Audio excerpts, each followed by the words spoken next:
Hey everyone, this is your Crypto Empress. Meron tayong crypto updates about sa isang lugar doon sa Europe na crypto ang panlaban nila sa sanctions. Mukhang seryoso talaga ang Belarus sa pagpasok sa crypto world. Si President Alexander Lukashenko mismo ang nag-utos sa mga bangko sa bansa nila na lawakan pa ang paggagamit ng crypto. You know na. Bakit? Siyempre, dahil ito sa matinding sanksyon na nangyayari sa bansa nila. Dahil ito sa tindi ng mga sanksyon o parusang pang-ekonomiya.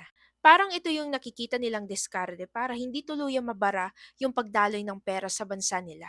Ano ba yung mga target dito? So ayon kay President Lukashenko, yung mga crypto exchangers na nag-ooperate in Belarus ay naka-on track. Ibig sabihin, nasa tamang direksyon para posibleng magdoble ang external payment bago matapos ang taon na to. So ito din yung mga binanggit niya during the conference nila.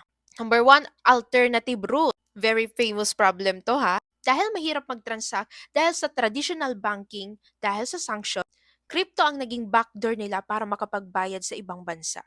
Pinapamadali na rin niya ang pag-build ng system para mas maging smooth at transparent ang paggamit ng digital tokens. Which is good, diba? Sana all.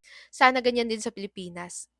Eto pa, ine-expect nila na aabot ng 3 billion ang volume ng kanilang transaction sa kanilang crypto exchanges before 2025 end. Isipin nyo, dati parang side hustle lang yung crypto. Pero ngayon, gobyerno na mismo yung sasabi sa bangko, uy, galaw-galaw, baka ma-stuck tayo. Kumbaga, kung mangyayari din to sa Philippines, di ba, sa bansa natin, isa tayo sa maging early adopters yung bansa natin. Imagine, baka isa din tayo sa maging powerhouse bansang nagki-crypto. So, kaya talaga, mas maganda talagang maging early adopters in crypto. So, let me know in the comment section kung ano masasabi nyo about sa latest news na to.